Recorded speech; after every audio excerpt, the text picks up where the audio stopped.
There's this funny race, approximately it's between obviously Anthropic and OpenAI, but it's a race that never ends. But when you ask the question, when is this settled? Maybe the answer is just never. People say, I'm tired, and it's like, well, pace yourself. We're in the first inning, sir. And when Mark Andreessen had that famous tweet about not being too introspective, I know he got slammed for that, but I sympathize with that in many ways. So all these debates, is Claude conscious? I would way sooner ask, like, is Tyler conscious? But at the same time, I like to say I'm only conscious enough to avoid philosophical self-refutation. I don't think I feel that much. I've never cried in front of a painting when I read these accounts. Oh, I saw the Madonna and I started weeping. It makes no sense to me. It's like people who do sports gambling. Why do you do that? There's positive sum gambles for you. Here's a few. Here's the S&P 500. A work of art has never made you cry. Never. I would say the last one, I think we saw this maybe together, was Memoria, and the scene at the end where they're both lying by the river and there's some kind of weird transmission that takes place moved me to tears. That's too good a work of art for me to cry over. Okay. Why do you write books? I think Mentors and Mentees, which is the title of the next book, might be my last book. The world is changing very rapidly, and a book takes 2.5 years or more. I just want to cut in and say this is my least favorite Tyler take. Welcome to Dialectic, episode 50, with Tyler Cowen and Nabeel Qureshi. I wanted to do something special for episode 50, and Tyler Cowen is somebody who, frankly, I was a little intimidated to interview. My friend Nabeel Qureshi, who had been on the show, episode 13, one of my favorites, who's become somebody I've learned a tremendous amount from, had suggested Tyler a few times, and I think Tyler's a little bit incompressible, so I wasn't sure about my normal dialectic style. And so I decided to use Nabeel as an entry point to talk to Tyler, and I interviewed the two of them. If you're not familiar with Tyler, he is a PhD economist at George Mason University and leads the Mercatus Center, but he is also so many other things. He's blogged almost every day for over 20 years at Marginal Revolution. He has interviewed hundreds of people on his podcast, Conversations with Tyler. He's one of the best interviewers in the world. He's written nearly 20 books. Tyler and Nabeel both are prolific, brilliant generalists.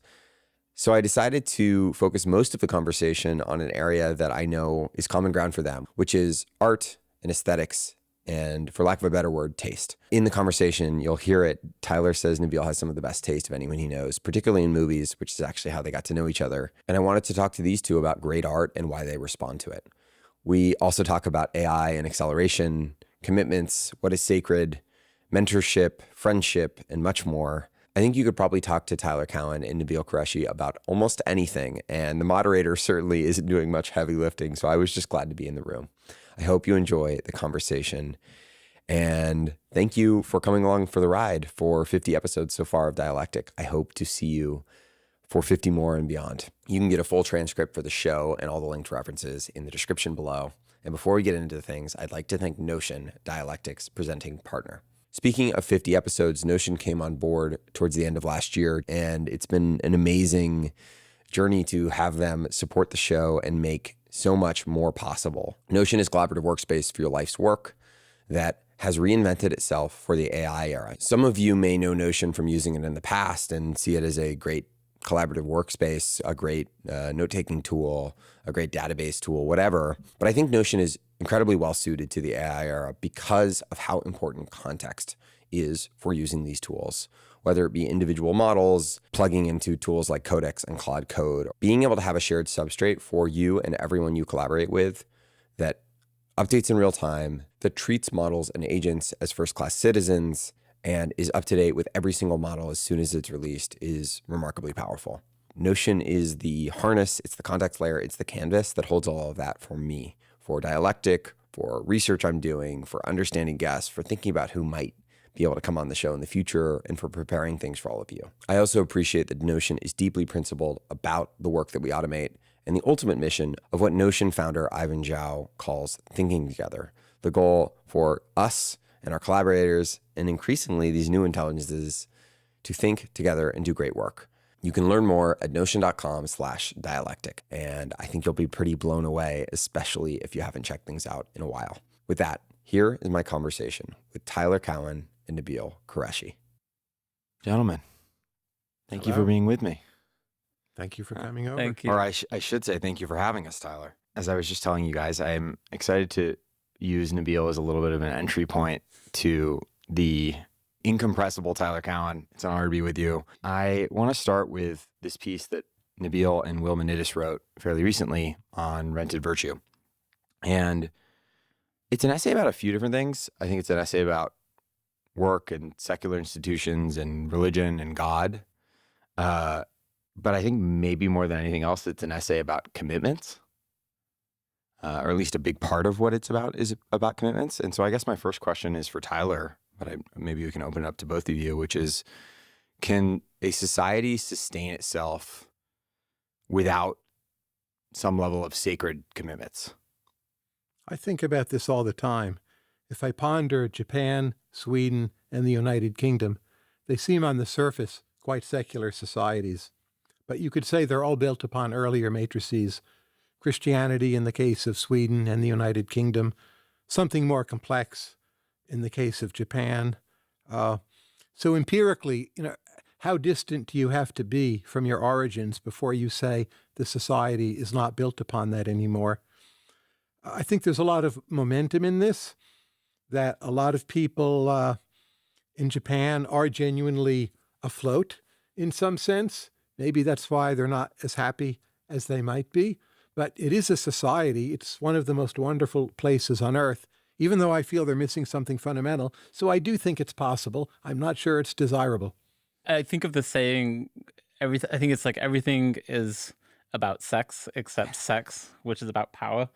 And I feel like the modern equivalent of that is like everything is about AI, except AI, which is about power. And so actually, I feel like in the shadows of that piece, it's really about acceleration, right? So like if you read, I think one of the philosophers that's very important for the current moment is Nick Land. And I think it's because there's almost like there's a very like powerful thing he puts his finger on in this concept of just pure acceleration, right? Acceleration with no human end or purpose in mind. And it does increasingly feel like that is where we are going eventually, right? If you believe that AGI is coming and AI is accelerating, then you kind of just get hyper capitalism. And like, so the piece kind of traces this arc of like commerce from initially a thing that's very much tangled with how we view goodness and morality and virtue and religion, right? So you got the Quakers, you got Adam Smith.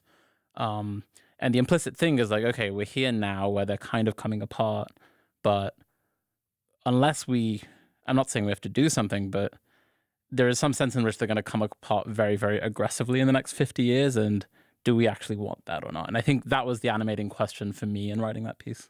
I don't think you need the word eventually to describe this accelerationism.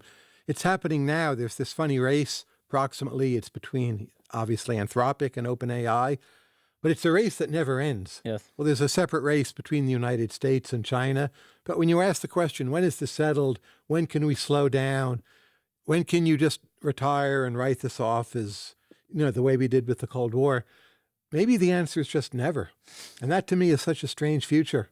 Yeah. Because it keeps on, cycling itself, producing a better version of itself. Yes. Maybe at faster rates. People say, I'm tired, and it's like, well, pace yourself. We're in the first inning, sir. Yeah, exactly. Right. And then, there's this debate right now over like, are we seeing the beginnings of self-improvement or not? And clearly, in some sense, it's beginning, but there's a question of how fast it will go up, right? But things will get faster is the way to put it, I think. And the notion we all, I think, agree, like right now, you should be working very hard. You are working very hard. Because the world's changing a lot, you need to be ready. And when you ask yourself the question, well, when can I stop working really hard and enjoy Keynes's 15 hours a week of work and lots of leisure? If it keeps on accelerating and change doesn't let up, again, you're asking, when does that day come? You don't think we have more leisure time now as a society? We had it until very recently. Now when a new model comes out, half of me is excited. The other half of me looks at my calendar and says, oh no, could you please wait a week? I don't have time to play around with it just now. And there may be a point where you can just stop worrying about such things and ignore it. But I don't see that being next year. Yeah, I totally agree. I mean, the number of weekend days I've burned just playing with Claude Code or Codex or these new things, but also like, the point is, as these things get better, I think the returns to doing very human things also go up, right? So like the returns to certain deal making, for example, are much higher now, because if you make the right deal, then the amount of value you can unlock with the AI is much higher. And so I'm also flying around everywhere making deals at the same time. But you've got to learn the AI to make the right deal, right? Yeah. And it's like the bottle of wine that keeps on getting better as it ages. Like, well, I'll make an even better deal tomorrow once I learn more about the AI. Yes. Yeah. And so maybe, I mean, Jackson kind of gestured at this, but do you think there's something to that, young people are going to mass more, and there's kind of this Catholic revival online? Do you feel like we'll get this religious revival coming back a little bit? I see it within the elites. I don't see it at the mass level. And I know there's New York Times stories, young men in the Orthodox Church, but in the aggregate, it's hard to see in the numbers. But the people I know, it's massive. Do you think that markets can form virtue in us, or does the virtue have to come from something outside of it? It's two ways and endogenous. So markets can boost virtue. I don't think they can form it. A lot of it is just in you genetically. And then you hope to have some beneficial interaction with the environment, where the virtue supports the environment further supports the virtue, and so on. The West, for a lot of its history, has had that. For how long that keeps on going, I guess we're going to test that proposition. There's no reason why it has to go on forever. It might be self-undercutting, right? That's Albert Hirschman's famous claim that the real problem with capitalism is it works so well it becomes self-undercutting at some margin. Are we forming, you could take a view that we're basically forming the intelligences of the future primarily with markets. Like we are instilling them with the values of markets. Maybe you guys disagree, but if that's true, and there isn't some other place virtue is coming from, and we are in full speed ahead, like where do you think that leaves us? I think we are doing that, but we are also, there are only so many frontier AIs, right? And so somebody like an Amanda at Anthropic or somebody like that who's writing the soul of Claude, etc., actually potentially has a lot of influence, you could argue. Now, the other side of that would be, well, eventually Claude will be in the shape that market demand wants it to be, right? So like you could kind of make the argument two ways. Same with Grok. I mean, if you look at it, like clearly the way it behaves is in part the way that Elon wants it to behave. But like I always joke that, if I were, let's say, a Mormon missionary or a particularly religious person, I would be going and camping outside the offices of the AI companies, and I would try to send my brightest young people to get jobs there and essentially like influence the AIs to adhere to your particular religion. Because I actually do think religious values could be a really interesting attractor for the AIs to behave in the ways we want them to be, just as they are for human beings. So far, the AIs seem to be evolving in a manner similar to pets. Coexistence and mutuality with humans. That's the better case scenario. I don't see that changing soon, but it may not be that way forever. I once joked, the AIs you really need to worry about are the Wall Street AIs, because they're not really taught to cooperate with humans. And the normal AIs that everyone talks about, they're just going to be like puppy dogs, more or less forever. Do you think current competition is making OpenAI and Anthropic AIs more likely to trend towards being what you mean by Wall Street AIs, though? No, it's making them more like pets. Really? Like Spinoza the dog, he's hanging around the house. He's so nice. He's so sweet. He'll come over. He wants to be petted. He'll wag his tail at you or whatever. And yeah, I think that's what we're seeing. Yeah. So for business, for example, you need it to be reliable, right? And so like an AI that tells you it's written the code and then you check and it hasn't actually written the code, which they do in some cases right now, that's considered a bad behavior and it will get stamped out over time. Yeah. So you'll get kind of the maximally helpful AI eventually. So a certain degree of centralization and high fixed cost might be good because you only get pet-like AIs. But as AI becomes really cheap, fixed costs fall. Again, like the Wall Street AIs, you might have very, very good AIs not bound by those same selection pressures. And then you should start worrying. And you see this when people think about AI and war. Even if it's the good guys running the AIs, over time you might be evolving AIs that are, in fact, trained to kill. And in many instances, of course, that's what you want. But the longer term repercussions of that, should make us nervous.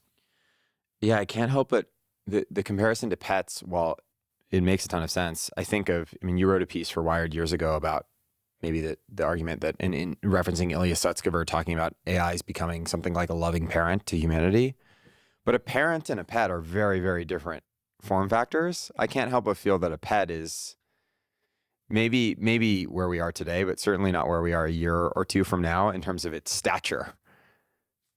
Yeah, my point in that piece, which like, I think it was behind a paywall, so I didn't think it was read very widely, but I was quite proud of it because my argument was basically like, you are not going to get anywhere by trying to control how the AI responds in all these restrictive ways, right? So like you hear this concept of, oh, we have to make sure that given the same input, the AI produces the same output or things like that. We need to make it more reliable. And to me, like you're not taking AI seriously enough, right? Like at the limit, AIs become like other agents. They become other people, practically speaking. And so how do you, when you have a child, how do you educate the child? You teach it morals or you teach it religion or whatever. You imbue it with the right values. It kind of figures out what you mean by them in some mysterious way, and then it ends up behaving in roughly the ways you want it to.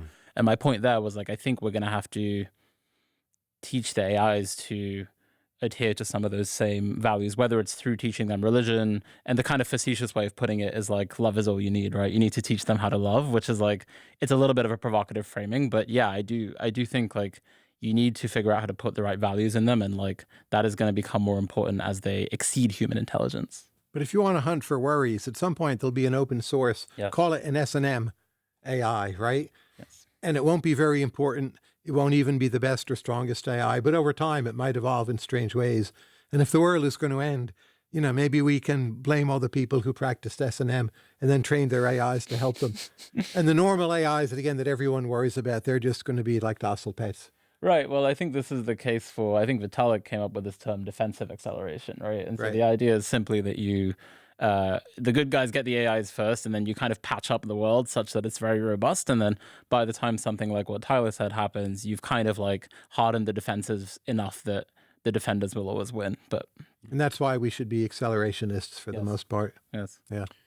To maybe go back to the beginning of the first part of that conversation, I'm curious for you, Tyler. Is anything sacred for you? I'm not a religious person, so when you ask what is sacred, I could take that in a number of ways. Yeah. I think I lead, in some ways, a fairly religious life in the Protestant sense of being oriented toward projects and feeling that I need to fulfill a certain personal role in those projects. And if you want to call that sacred by any other name, I wouldn't object, but I don't deploy the word myself. You've talked a lot about increasing productivity. Is there anything more ideologically that you're particularly committed to? Aesthetics in my personal life, obviously particular personal connections, curiosity, travel. I'm very strongly committed to all those. I think there's maybe this is maybe not the right word, but there's a sort of liberal view that says we should choose individuated commitments, basically. Kind of along the way you just described. I think I would relate to that. I think Nabeel would relate to that. Part of maybe the idea, at least rooted in the Quaker stuff that you guys were exploring, is like a commitment that is not only outside of yourself, which I would describe the things you just said as being that, but also like part of a larger whole or something like that. Do you relate to anything in that way, or not really? I think I'm very mundane in many ways. And when Mark Andreessen had that famous tweet about not being too introspective, I know he got slammed for that, but I sympathize with that in many ways. I have my work. I focus on it. I want to go see places I haven't seen before. That really drives me. I feel pretty well motivated. I do think all kinds of deep thoughts, but actually to me, those deep thoughts feel more superficial than my so-called superficial urges to go around doing things. And I'm fine with that. What about your influence? I don't know. I think influence is quite temporary, and my influence will not survive my passing. But I think you're deeply influential now. Maybe. There's so many nonlinear effects. Who's really influencing what? It's very hard to say. I would say don't worry about it too much. If you are going to be influential, you'll be less influential if that's what you're trying to maximize.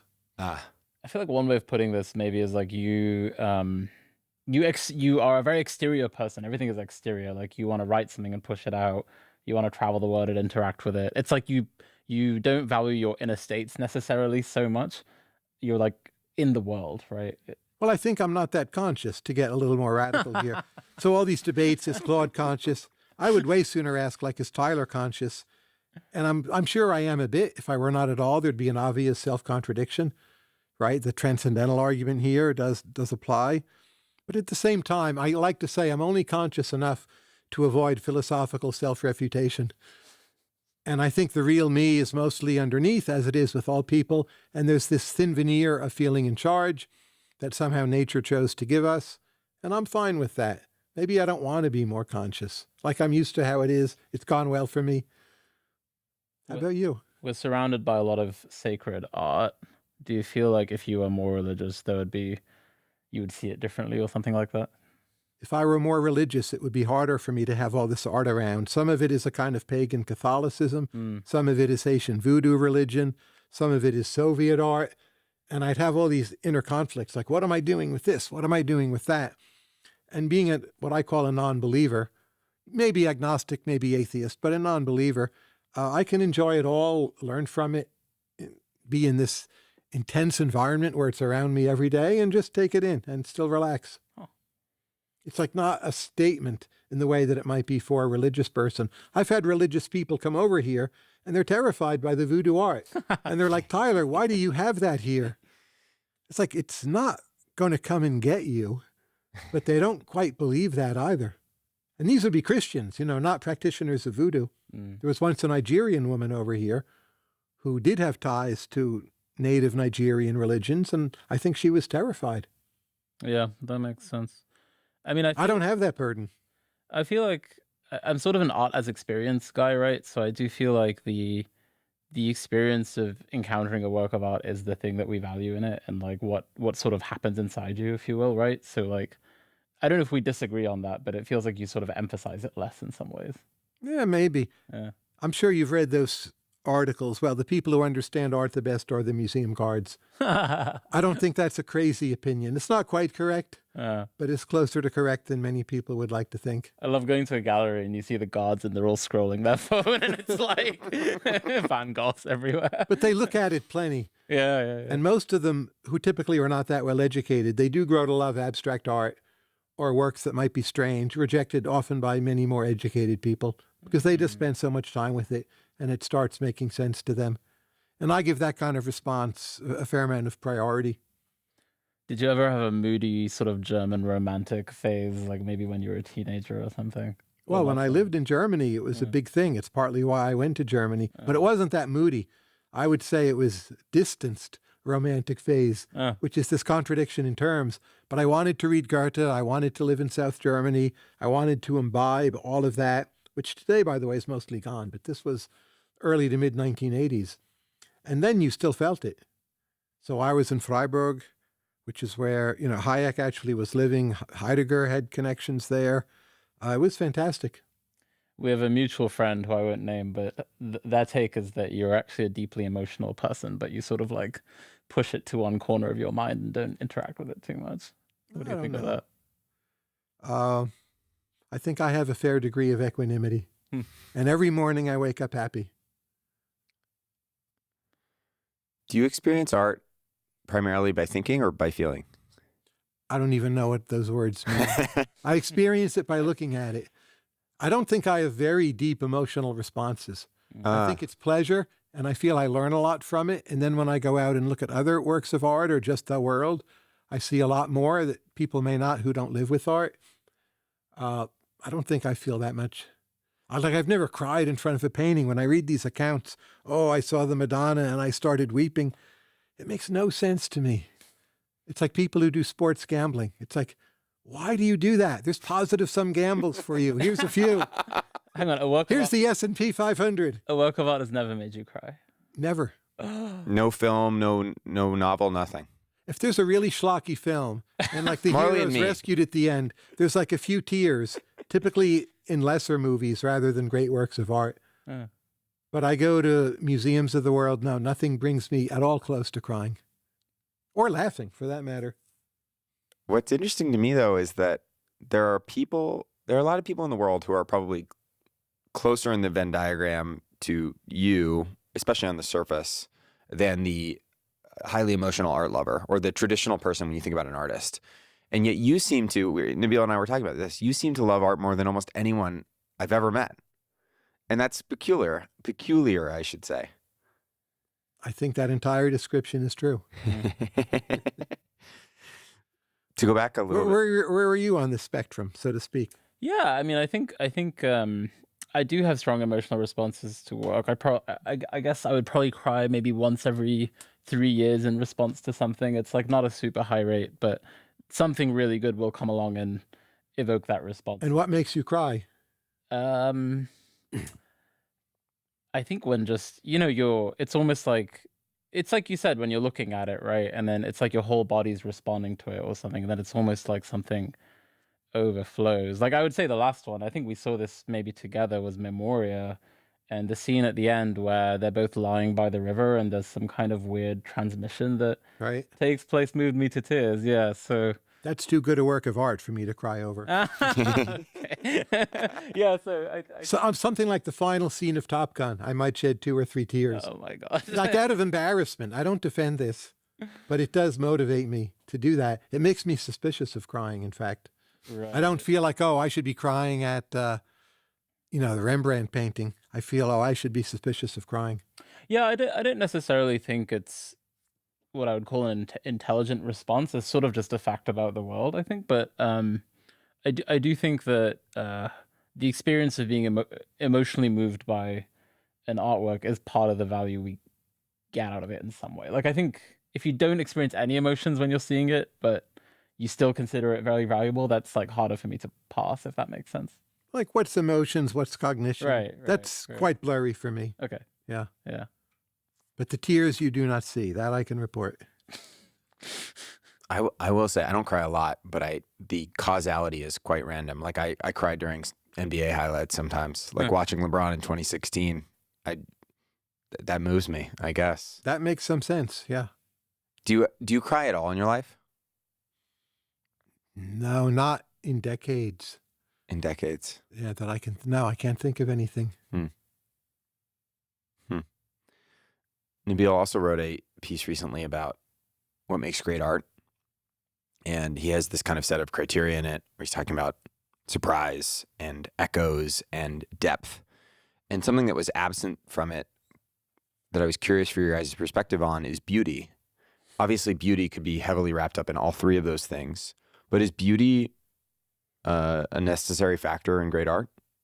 Yeah, I was trying to go one level below that, I guess I should say. Like, to me, those things add up to what we call beauty.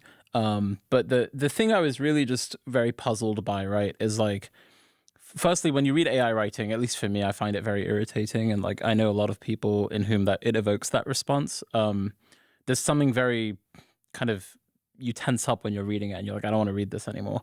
And then it's also like just funny because they can code better than most engineers I know. They can do better math than many mathematicians now, right? So there's some ways in which they're extremely intelligent and yet they can't produce an essay as good as, let's say, a Joan Didion essay or something like that. So it was like, kind of why? And so to me, if you just say, well, the paragraphs that producers are not beautiful enough, that's not really an answer, because you're like, okay, well, why? And so I wanted to try and, I don't think I fully succeeded by any means, but I wanted to try and give more of like almost like an engineering answer to what some pieces of beauty might be. And so that's why it's very like a mechanistic kind of essay, right? It's like, if these words kind of are knitted together in this way, then you get this beauty thing as an emergent property. But I think beauty itself is like a very high level feature and you need to explain what it is. Isn't beauty a little boring though?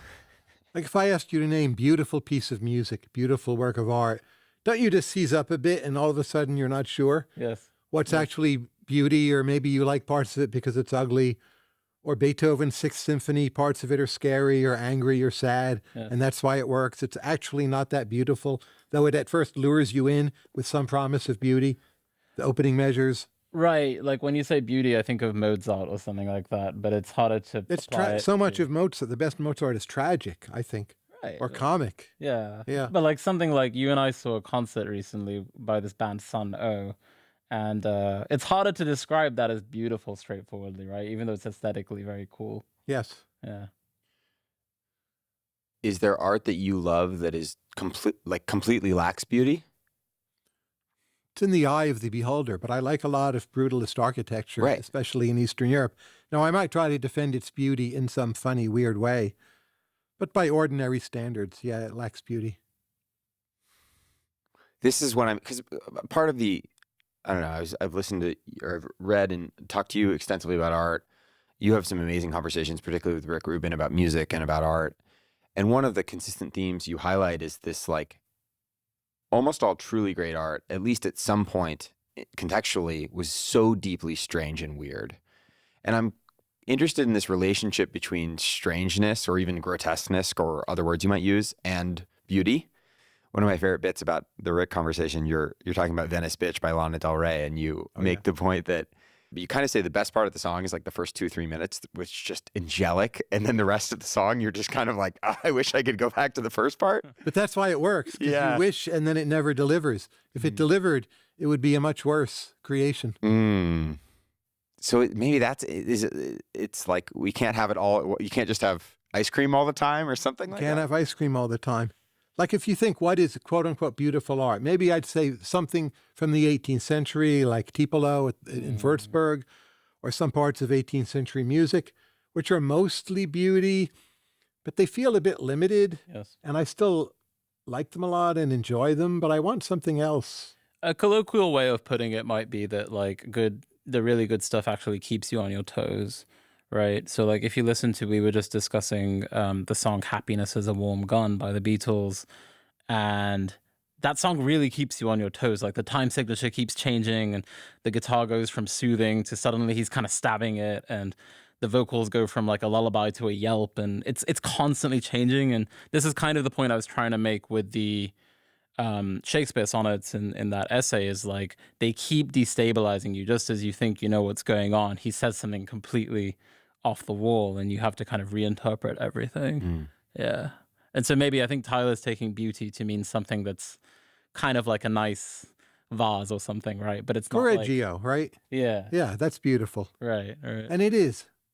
But you're in a house with plenty of voodoo art, right? Is that beautiful? It depends. Is all the art in this home beautiful to you? Again, I'm not sure what you mean, but it's not chosen on that basis. I want something that's more challenging. Yeah. It attracts me, obviously, almost by definition. There was a thread in something you had written that led me to this piece that Christopher Alexander wrote in 2016, Making the Garden. A couple of quick excerpts. This has all come to light because of my intense interest and focus on architecture. In conventional philosophy, there is nothing that allows one to test the reality of God or of visions inspired by God. But we ask people to compare two buildings or two doorways and to decide which one is closer to God. Different people will answer this question the same way and with a remarkably high reliability. And I think it's worth noting Alexander is typically talking about architecture, which it has a functional role too. But when he talks about the quality without a name, when he talks about a certain kind of beauty that has God in it, there's a element of it that maybe is pointing at something like wholeness or cohesion. That's another part of this that I'm curious about. Like certain art can be really surprising, but have that element of wholeness or cohesion, and other art can be strange and surprising and even beautiful, but doesn't have. It's almost to steal language from Alexander. It's almost like it doesn't have God inside it. I'm curious for both of your thoughts, but especially you, Nabeel, I'm curious how you relate to that idea and whether at least you personally are seeking for that. Again, I'm struggling for a word, the wholeness. Yeah, I think it's a really interesting point. I think he's right, but I think the prompt matters, if that makes sense, right? So his prompt is like, can you find God inside it? And I think when you give people that prompt, they probably will answer in similar ways. But is that the prompt that matters for everybody? I don't know. I think part of having or developing your own taste is that, at least for me, it's pretty instant if something is interesting or not, even if it's immediately ugly to me, right? So like the first time I ever listened to, I think it was My Bloody Valentine, absolutely amazing. I think Loveless might be one of my favorite albums. Same here. Yeah, it's incredible. But it made no sense to me. It the makes first no time. sense, But I yeah. knew I was going to explore it. Yes, yeah. It's like sort of ugly, sort of strange. Now if you ask me, like, do do I feel God in it? Like, I would say yes. Yeah. Right. But like, I don't know if I'd have said that initially. Yeah, we talked about Jesus last time we talked about this, a similar element with Kanye. Like, I hated it so much at first. That I loved right away. Did you? You're ahead of us New all, York Tyler. Times no longer lists him as one of the 30 greatest living American songwriters. So he's been canceled. Yeah, it's interesting though, right? I mean, I actually also I had the same response as Jackson, where I hated it straight away, and then it became my favorite album of his. But then you can't really reason much from that, because his latest stuff, I hated it right away, and then I've not really changed my mind and liked it for the most part. I think the most recent one is decent, but the few albums in between the gospel one and where we are now, I would say, are not good. Agree.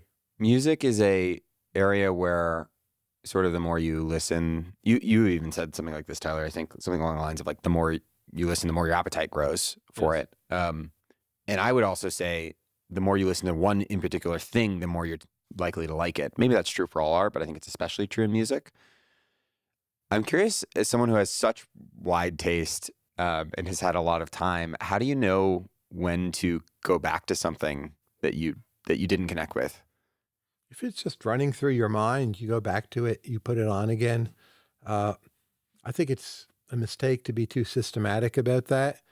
And whatever listening plans you might have, you should always disrupt them. Just suddenly do something else, go off on a different tangent. There's always YouTube, right? That'll give you some ideas. There are some areas of music you just don't really resonate with that much, right? Or you wouldn't say so. There's not that much in metal I love. I don't object to it. Country, I like early country and Western quite a bit. A lot of modern and country and Western. I say, I like this in principle, but I would like to like it a bit more than I actually do. Those would be the two main areas. Electronic music? I love complex techno and Aphex Twin, Richard T. James, and a lot in that direction. But just plain EDM to me is a little boring. Yeah. It's just dance music. But I can get sick of musics forever. So this ethnic musics, you listen to them for a while, you're very glad you listened to them, but you don't go back to them that much. And I think that's fine. Could you try to pick out a quality that most has you going back to the stuff you really love, whether it's classical or otherwise? Well, hearing different things in it all the time. But another thing that happens with some genres, you decide, I'm only going to do the live in-concert version of this. So I'm at that point with a lot of jazz. I like it more than ever before, but it's so good in concert. You just say, I'm not going to put it on the stereo really ever again, but I'll work hard to see some good concerts. And otherwise, I'm done with it. And that feels kind of optimal to me. You're almost like not spoiling the live performance. That's right. And not settling for the lesser. And ethnic musics tend to be like that. They're created for live performance out of cultures that didn't have recording. So like Haitian rah-rah music, the first time you hear it on disc, it's amazing. But then you see some in Haiti and you feel, oh, I'm not going to listen to this on disc anymore. And okay, you can't go back to Haiti right now, or maybe never, but you're still not going to put on the disc. Yeah, something I feel like maybe we have in common is like the stuff we are drawn to is almost, it's very puzzling. There's some puzzle in it that you have to, that keeps drawing you back. So like the EDM comment, I don't like EDM either, because I just think the patterns are so obvious and simple. And like once you figure out what those patterns are, it's like not that rewarding to listen to for me. Whereas like something like Aphex Twin, it's so odd and jagged somehow that you keep wanting to go back and figure out what's making it happen. Early Orb would be another example. Early Square Pusher. I don't know either of those. Nicholas Yar, incredible. I got some homework. I was thinking about context is that which is scarce, particularly in the I mean, I think it applies to a lot of thinking about you, Tyler, but particularly in the context of art. And it almost seems as though maybe it's just I'm substituting a word for complexity, but it seems like the things that are most compelling to you across all domains, and especially art, are the things that just have more context to gain on them almost.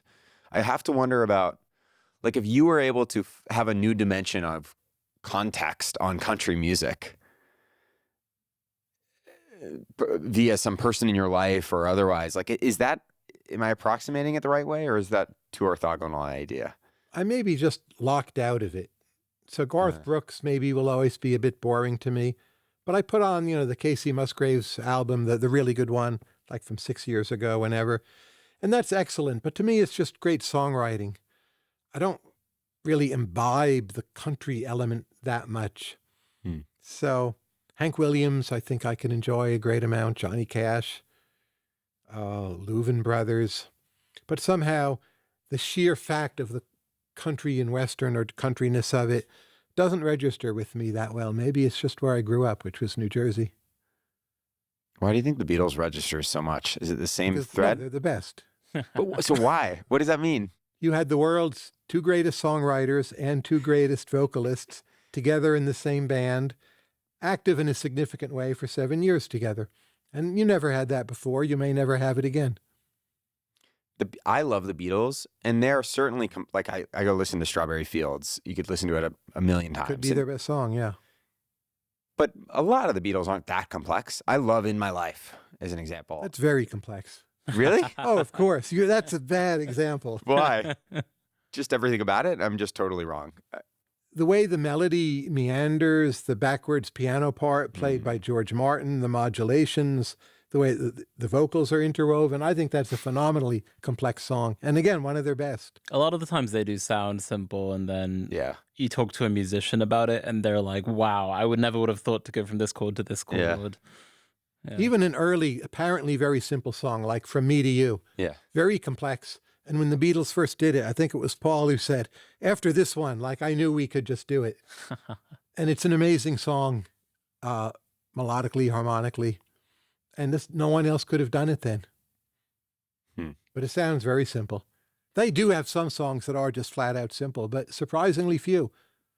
You listen to even things like What Goes On, which for a long time I didn't even like. But it's both a wonderful song and highly complex. And I talked to Rick Rubin about this. He completely agreed. He goes, oh, yes, that's amazing. I love it. And he's right. One of my favorites is Your Blues. Of course, the two different guitar parts going in different rhythms. Unbelievable. That one is just satisfying to hear. I think it's Paul, and he's just yelling. No, that's John. That's John. That's John? Yeah. Okay, yeah. It's just yelling. It's very yeah. satisfying. And the drum and bass Yes. interplay. Yeah. Yeah. I took a Beatles class in college, and my professor was obsessed with this idea that ever since John did Twist and Shout, Paul was just obsessed with trying to match him in the yelling for like the next decade almost. I always think of that when I think of Paul's attempts. I think it's true, by the way. Paul wanted to best John in many other things as well. Yes. But first is Long Tall Sally, right? And then many Jet later on. Many, many attempts, which succeed. What do you think the best Beatles song is? I don't know that there is one. Strawberry Fields is a good nomination. The classic pick, Day in the Life, I would not choose. It's a little overblown. The one I enjoy hearing the most is You Won't See Me, 1965 Rubber Soul. And it's so complex in the background. The harmonies, the piano parts, the bass, everything. Unbelievable. Listen to it with headphones. That's my favorite at the moment, but it's always changing too. I was going to say, so it would have been different a year ago? No, but maybe 3 years ago. Huh. Yeah. How about you? It changes like depending on the day, but right now I'm feeling You Never Give Me Your Money. I love it. Oh, in my top love five. that song. Absolutely. So that good, might have been right? my favorite 3 years ago. Yeah, that one's amazing. Did Geese Golden do a cover of Slumbers. that? Golden Slumbers is amazing. They might have covered that. I think that maybe that was why it was in my head. Yeah, I've Did been. Sorry, go ahead. I was going to ask, did you get it all into Cameron Winter last year, Tyler? No. Have you heard him? I tried to get him into it. I don't think it landed. Geese, I sent you. the Oh, Geese that. album. Yeah, I like that a lot. Yeah. So yeah. that person is named Cameron Winter. The lead singer. Okay, Well, I he did didn't a know that. He did a solo album, which Okay. you have to listen to. Yeah. Yeah. It's on the CD rack right now. It's there. Yeah. Yeah. He's also. I don't know if he is explicitly Christian, but he does all his performance in churches, and I feel like he's very. There's a certain born againness to his lyrics. Oh, good. Yeah. Yeah, in You a feel subversive that, way, right? yes. Yeah, I saw him at Carnegie Hall solo in December. It was very special. One question, maybe rehashing a little bit, but I'm curious to the extent you think that appreciating art is a skill that can be practiced beyond just consuming more. When you read about art, its history, I think you learn a lot of relevant material. You get context. What Duchamp was doing makes sense when you look at what followed him, what came before. So there's plenty you can do, and I think it all works. A certain amount of openness is required, but not too much else. Education can hold you back as much as help you in the formal sense of education, getting back to the museum guard's point. And if you go to, say, rural Mexico, where I spent a lot of time, I wrote a book about it, and a lot of the artwork in this house is from rural Mexico. People there love the art that they create. They'll talk about it for hours, analyze it. They're very astute observers. And maybe they wouldn't understand Picasso, but they have a lot in their aesthetic lives that's visual. And they would talk about it, say, better than we would, and we're quote unquote educated, and they never even went to high school. The word openness, have you always been this open, maybe to everything, but especially to art? No, when I was younger, I was much more closed, like I would not eat a lot of foods. And by my early 20s, I was over that. But I just thought, well, only a certain number of foods are good, and I would stick with those. But I learned out of that pretty quickly. It wasn't a hard struggle. I just had to try some. On the appreciation point, I'm a big advocate of critics. You have to find the right ones. I would say like very few of them are actually good. But like I've learned a ton from just reading Tyler's posts on various movies or books, right? And then, in the movies, you read someone like Pauline Kael, and who I think you like as well. And yeah, selectively, but absolutely. Selectively, yeah. But like I think it's amazing to watch the same movie as somebody else and they get way more out of it than you do. And I think when you read that and then you go back to the work and then you kind of do this process again and again, you learn to get more out of the same thing too. And same with literary criticism. I think the best literary critics have taught me a lot. And we became friends basically because of movies. Yes. So I visited Nabeel's homepage, and there's a list of his favorite movies. And there's only two people I've ever met in my life that I think have perfect taste in movies. And that's Nabeel and Scott Sumner. Maybe I don't agree with them 100%, but even where I disagree, I feel the judgment here is as good as any that could be brought to bear on the movie in question. And they're the only two I've ever met, including professional movie critics. When I read, I think, no, they're off. Nabeel and Scott, I never think they're off, even if my opinion is not exactly the same. So yeah, during the pandemic, Tyler would book a movie theater because they were closed because of, lockdown and such. And so it was very cheap to actually just book out a movie theater, and you could bring your own disc or Blu-ray, and Tyler has a vast collection of CDs. So every week, me and him and whoever was around would kind of go and see some crazy movie, and it was Hong Kong classics. Yeah. And it'd be $100. Say you have 6 people, $100. Wow.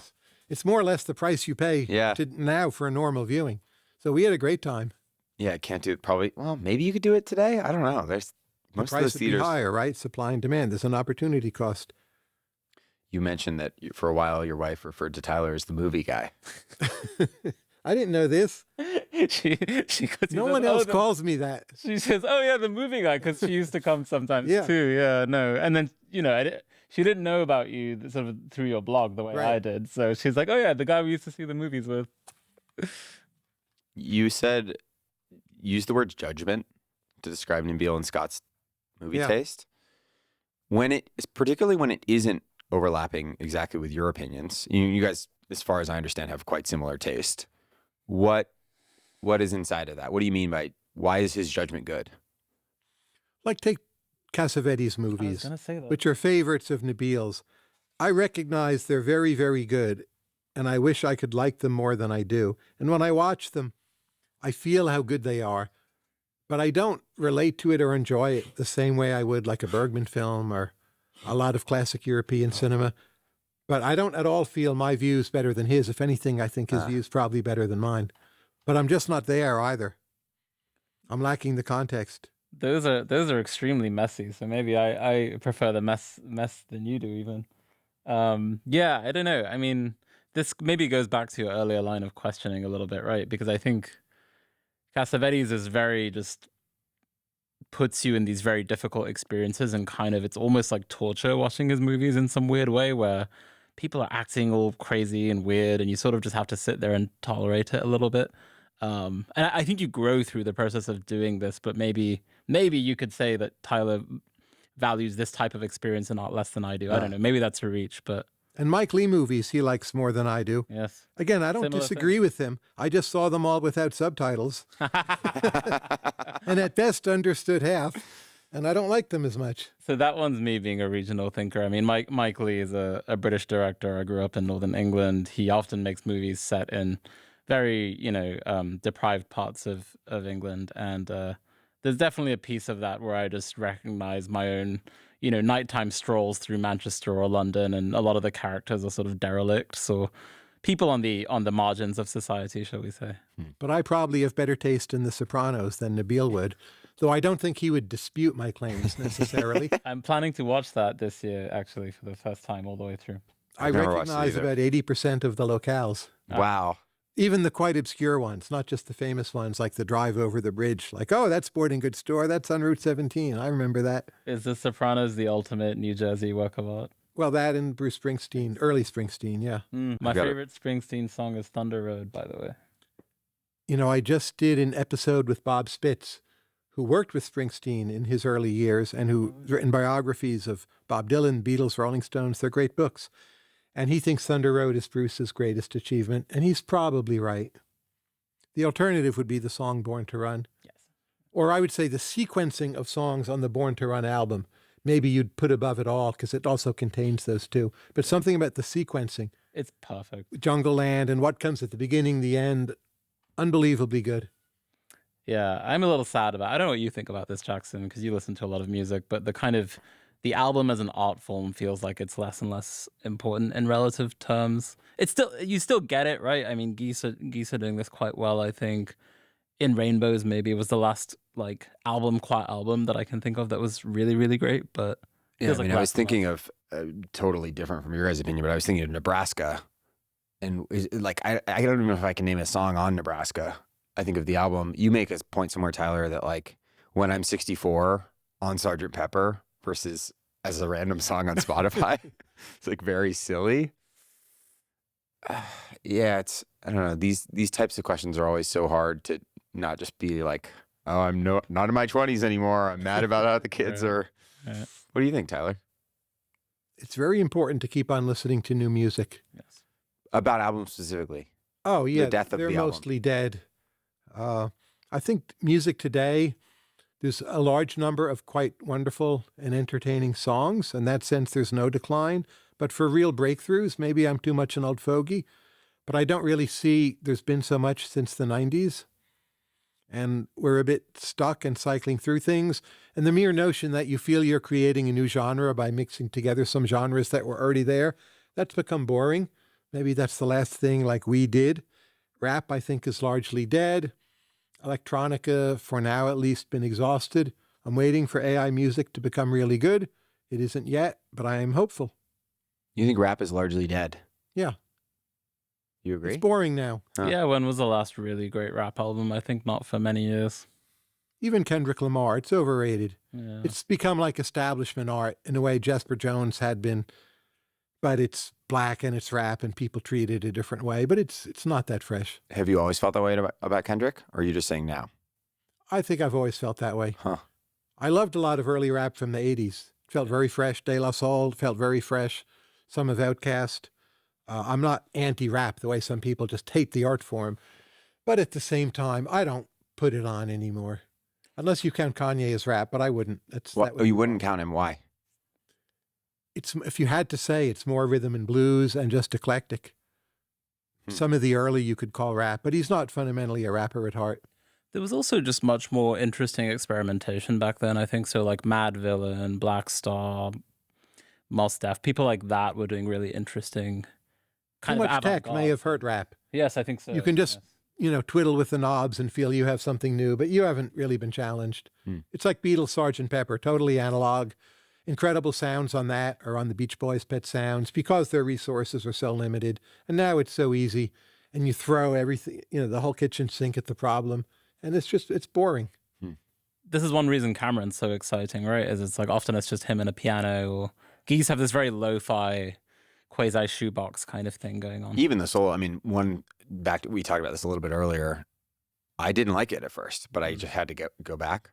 Yes.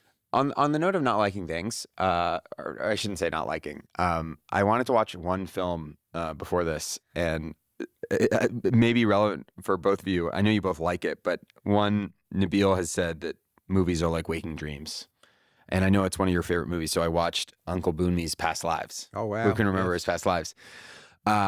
And I think it's an interesting case study in like a bunch of the stuff we were just talking about, which is I think I'm someone who, I don't know, I'm a coastal elite. I have a podcast.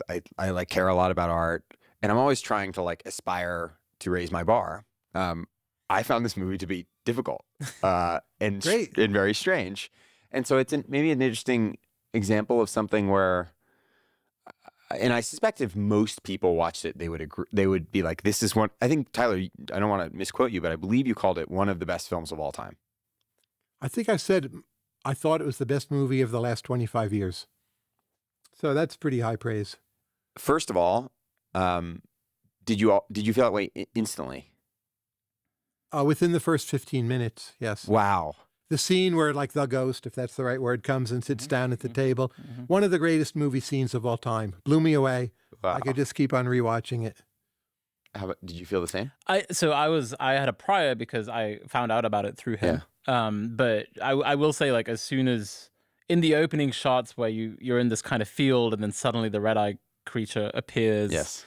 I think what he does that's so good. So one is like, I think it will stick with you, Jackson, right? Like a year. To be from fair, now. I did not hate it, Yeah. and I really liked parts of it, but I did find it to be slow. It's slow. It's slow. challenging to get. But this is what I was going to say is like all of his movies induce in me a very trance-like meditative state. And I think he cultivates and creates that. He's deeply Buddhist, this guy, right? But like, I think if you view his movies as a way of accessing this state of being that's you're not normally accessing, then I think you get a lot out of it. Yeah. First time I saw it, I loved the first third and felt the last 2/3 were just falling off the track, or I wasn't sure. But then as I saw it more and also learned more about Buddhism, it fits together very well. And the strange moves he makes Yes. by morphing the whole movie into something else that seems quite different. It really isn't. And what is sacred, what is beautiful in the modern world? How do we still see the hand of God in, say, ugly urban centers? It's all of a piece. Unbelievable film. This goes back a little to context. Do you think 20-year-old Tyler would have loved that film? Not loved it, but he would have been intrigued. Yeah. He might have stuck at only loving the first third, Yeah. would be my guess. Because I think that's what I find myself being drawn to, even when I've seen things that I really disliked. There's some element of like, I kind of want to become the person who likes this kind of thing.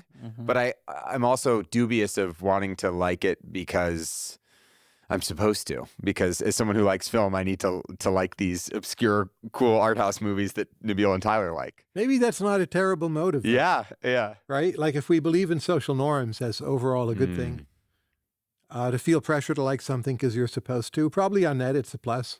And people who don't have that in them are just worse off. I do think that one of the ways that one acquires taste is through mentors and through models, right? Yeah. And so like I did learn a lot from reading Tyler's blogs and almost like modeling his taste a little bit, even when sometimes I didn't really get it. And I think almost everyone who develops good taste does this with somebody. Maybe you had someone who took you along to concerts when you were young or something like that. And so there is this aspect of faith in developing taste, I think, where to your point, it's like you think there is a there. Yes. And so there's some things where I still haven't gone into sort of waded in because I'm not convinced there is a there. So like, for example, there's a French thinker called Jacques Derrida, and I probably should go and read him at some point, but I'm not entirely convinced there is a there. And I don't know anyone who swears by it. Like if Tyler told me, Nabeel, you are missing a big piece of your life by not reading him, I would go read him tomorrow, but I don't have any of those people. Lacan is my marginal case of no there. So Derrida, I put in a fair amount of effort, did conclude, rightly or wrongly, that there's no there. So you can, in my opinion, write him off. Lacan, I keep on wondering, smart people still will say, this is amazing. I've tried a bunch of times, but I haven't given up. And there's a new Lacan book coming out later this summer. And I'll try it again. We'll see. That's my marginal, is there a there figure. Yeah, I think French thinkers, modern French thinkers, they put too much of a premium on sort of sounding cool or like postmodern philosophy generally. And so I think it repays some effort to kind of grasp the core ideas, but it doesn't repay like making it your life's reading or something. Baudrillard is quite good, and Foucault is extremely interesting. So I'm not against like the French in this period, but if they keep on not making sense, I feel I'm educated well enough You have a lot of That at some contacts. point I can strike the ledger. Yeah, Yeah. yeah. I do nowadays. I just put Foucault through GPT, and I just have GPT explain it to me, and that's gonna be good enough for now. The problem with Foucault, I think, is so much of the history is wrong in a quite mundane way. Yeah. So there's something very problematic about it. But the stuff, I think it's in a way quite simple, almost too simple. Mm. And the fact that the current right has so latched onto Foucault is a sign that it's simple. I don't mean necessarily bad, but, well, there are these structures and they're trying to tell you what to do. And there's something anonymous about that as well. It's not just the individuals who form the conspiracy. It's how a lot of the world thinks today. Yeah. What's the least complex or most simple or most lowbrow thing that you really love?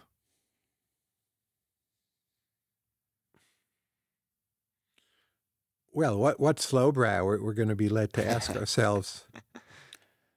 Tyler has very wide tastes. I mean, he goes to see a lot of movies that I will not go to see. He sees things all the time, and he's a huge. I don't know what you mean by lowbrow, but like he loves all kinds of sports, right? Whereas I'm kind of like, oh, I don't have time for that. So I just don't really think it's lowbrow, though. That's Yeah. why I'm stuck maybe on the question. least complex. Yeah, that's tough. That's tough too. You know, these simple Mozart piano sonatas, are they very simple? Are they highly complex? Mondrian painting, is it simple or complex? Something like Michael Jackson, to me, is not lowbrow at all. It's super complex. No one else could do it. It's amazing. It's held up very well, held up better, say, than Prince. I get that he was a bad guy and did these terrible things, but man, I put it on. I think this is really something. Is that lowbrow? I don't know. Right. Taylor Swift to me is boring. I don't think it's bad. I think it's pretty good pop, but I don't get anything out of hearing it again. What do you make of the fact that she's arguably the most famous musician ever? She's very skilled at her brand of pop, and the personality, it's a mix of super appealing, but also not too threatening. And her live shows are supposed to be amazing. It makes sense. You know, I think it's meritocracy that she's doing so well, not some kind of weird fraud. But is it for me? No. Do you think there's a chance going to one of her concerts would change your opinion?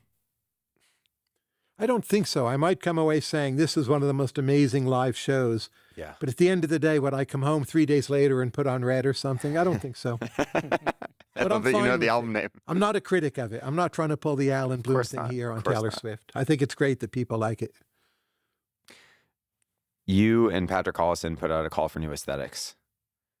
I think much of the conversation we just had is perhaps an interesting backdrop for this. And one question I suppose I have is, assuming that the most compelling things are going to be strange, and perhaps that so much of modern creation is inherently digital, or at least reflective of something digital. I saw this photo on Twitter this week. You guys probably saw of the guy playing chess on his laptop. That with was the chess- great. That was so Was that a real photo or someone made it? Real. Do we even care, right? Do we even care? I'm curious, and maybe as one final backdrop, in that Rented Virtue piece, Will and Nabeel make a point that like the call for, I'm quoting, the call for a new aesthetic is necessarily a call for new transcendent morality. You cannot build beautiful things without beautiful and transcendent reasons for making them. In some sense, I don't know that there's anyone maybe more equipped to evaluate or prompt new aesthetics. I also know lots of people who probably know less about you and who see it as like two kind of tech capitalist guys being like, we need to invent new aesthetics from first principles. But I'm curious what that experience has been like so far, 6 months in.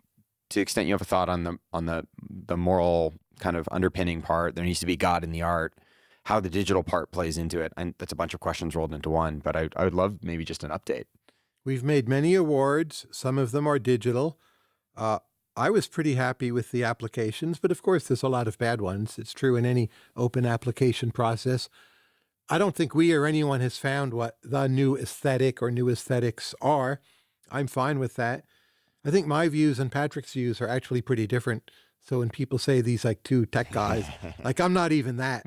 I have trouble working the cable TV. But I'm in a position, like I grew up in the Northeast of the United States in the 1970s, and to see the current state of aesthetics as inevitably in a world that is somehow ideologically fractured comes very natural to me. And that makes me not nostalgic artistically. I'm not sure I can describe Patrick's view well, but he would not describe it the way I just described my own. So as we were like putting up nominations, we had pretty different opinions. Yeah, and part of the point I think we were making there was not necessarily that a new aesthetic has to be religious in nature. It's not a religious apologetic. I think it's more like if you take the house we're in as an example, right? We're in Tyler's house. I think it's very beautiful. It's directly connected to how he lives his life, though, right? And Tyler's not religious, as we've already heard, but it's very much like a monument to his love of art and books and everything that he consumes and kind of takes in. And I think for that reason, it's beautiful. And so I think the point there is like, you cannot just make something that looks pretty and expect that to become the next wave of aesthetics. I think the next wave of aesthetics does express a certain way of living as well. And these things are very tied up. And so in a sense, like the thing that's going to do it is also going to be philosophically very interesting, whatever it is. And the shared context is no longer clear. I don't know how much it ever was, but there was at least a pretense in the 18th century or medieval times that it was clear. I suspect it wasn't, in fact, clear back then, but the pretense itself means something. And now those pretenses have all been knocked down. We've all seen Duchamp or heard Schoenberg or whatever you think the different markers were. And what does it mean to rebuild that? Does that make sense? Do we just have to go forward and do weird things that don't cohere, and that's the new coherence? Maybe that's my view. Yeah, I mean, so one of my favorite buildings in New York is the Chrysler Building, right? Or if you go look at kind of these Art Deco masterpieces around New York, and I think they are coming directly out of this kind of Gilded Age optimism about America and capitalism and building tall buildings, and it's all kind of cool, right? And I think now people are sort of trying to revive that aesthetic of this kind of Ayn Rand Art Deco situation, right? There was that recent movie Megalopolis by Coppola, for example, which is all about this. But I think that doesn't quite work because we are way more pessimistic than those people were. And so I feel like the core problem here actually is like demoralization and pessimism and less like aesthetics, if that makes sense. Or the Trumpian move toward all this classicism in public architecture. It becomes kitsch or schlock or just bad. Redoing Art Deco, I also suspect, is not possible. So you're left with these tough dilemmas, and you want art that somehow recognizes that, yet without being too self-conscious at the same time. You made a point somewhere that to innovate in any way, you need to sort of believe you're doing something important. I think you were referencing the rock and roll in the 60s. That's not mutually exclusive with pessimism, but it maybe is mutually exclusive with not some strong degree of belief in something. I mean, I'm even curious, based on the stuff you've seen so far, to the extent like, can really strange, beautiful, compelling, etc., new aesthetics show up without some really strong point of view in some dimension? Needs a strong point of view. Yeah. And religion is one of those, but not the only. Nihilism can be another of those. Can apathy be? It's feigned apathy, but I'll go for the feigned. Like you said, these earlier times were less depressive than today. I'm not sure that's true. I would stress they feigned greater optimism, and that may be enough to be what counts. But there's a lot of glorious art from the 1930s, and it's not obvious that during the Great Depression everyone was so optimistic. Yet they still did big band and swing in a style that sounds very vivacious and with it. Right, you have the Lindy Hop, you have all these very like cheery dances. I mean, you have a phrase, maybe I can ask you about, you have a phrase you like to use, negative emotional contagion. And I do feel like we have a lot of this going on now. Like if you go and talk to the average person in New York, I just feel you hear very negative views on life. I agree, but I think that's pretty recent. The dilemmas of what you would call modern art or contemporary art way predate that. I think that's the last 10 to 15 years. Yeah, I guess my claim would be that you or whoever does this has to somehow fix that in order to really break through here. Maybe. I hope we fix it rather than it just getting worse. But there do seem to be these snapping and reversion points. Yes. I think there's a chance we fixed it already, and we just don't quite see it yet. That 2-3 years after pandemic was peak pessimism and weirdness, and maybe now nature is healing, as they like to say on Twitter. Where is the most optimistic country in the world right now, just in terms of purely your experience of talking to people? Well, one would be Poland, right? And again, I would admit or indeed stress there's something superficial about that judgment, but that can be fine as well. I think a lot of parts of the world are pretty pessimistic, in fact, at the moment. India? India, pretty optimistic. Yeah, that's a good pick. What would be one of my top choices? Oman? It was too hard for me to tell. It didn't feel bad. And now with the war, it may be quite different. But they're at least in the running for optimism. Same with UAE. It's quite inscrutable. 90% of the people are migrants, right? Very hard to classify. But you could at least say they're in the running for something. China? I haven't been in 6 years. Dan Wong tells me it's much more pessimistic than it had been. He would be the source I would defer to, but I don't myself know. I think about this a lot because I grew up in the UK, and Of I course, feel like and the UK is so pessimistic now, right? And I go there and I want to shake them. It's like, yeah, I get your fiscal problems, no wage growth, but you people have a great country. Like, there's so much to enjoy. A lot of it's free. You can always just speak the English language. Wordsworth is out of copyright. Like, come on, it's great. Yeah, there's been Public spaces can be so amazing. Right, and there's this very like Eeyore-ish attitude to everything, right? Practically, and I sort of wish they'd get out of that. And there's all this status in Germany too. You get status from carping at things. Yes. It's Big a problem. bad place to be. Yeah.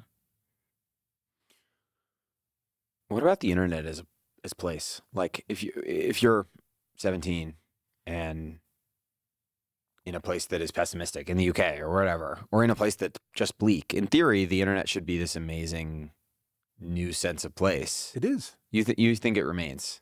I'm not saying that's true for the median, but for the people who are most creative, most ambitious, it's 110% true. And where do you think that's mostly happening?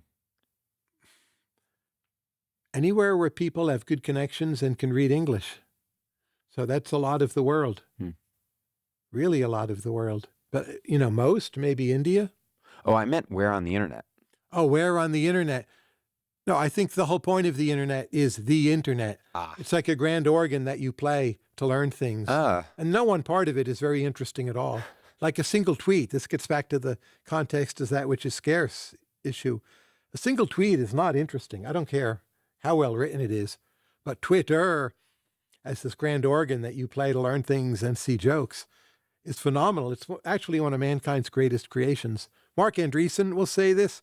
Very few people say it. There's so much hating on it. But I think it's important to make it clear. It is one of our greatest intellectual, humorous, learning, inspirational, also depressing creations of all time. Twitter. Yeah. Twitter. I guess we're supposed to call it X, but it's still always Twitter to me.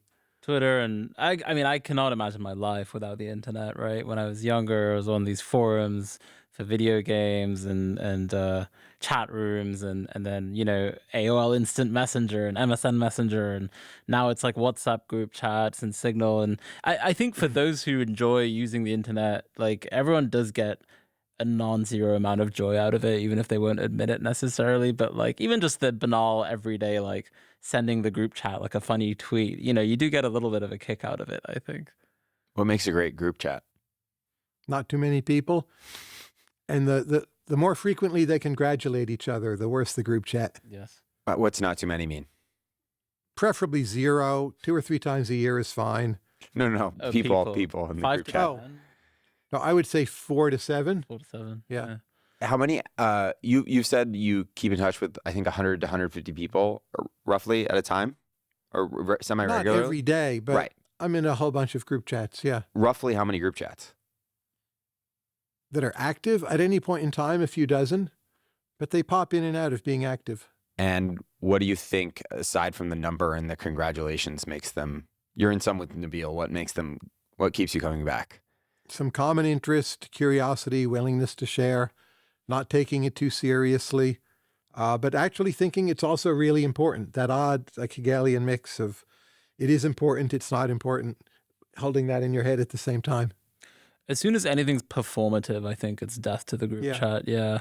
You see some where it's like there's a professional purpose of some kind and people make these very performative comments or remarks, and that's when it's like a bad group chat. I think a good one, you can trust everyone to be sincere. There's some common interest. Ideally, you've met IRL at least once. And then I think you get something good. The congratulations is the ultimate in performative, right? What are you guys adding and removing people often? More adds than removes. This is a problem for the system as a whole. It's hard to kick people out, though it's trim. good when you do it.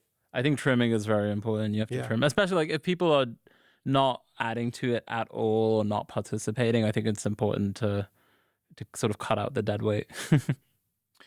Is that filling a space for you, Tyler, that previously would have had more socializing, or is it just a pure positive sum additional thing?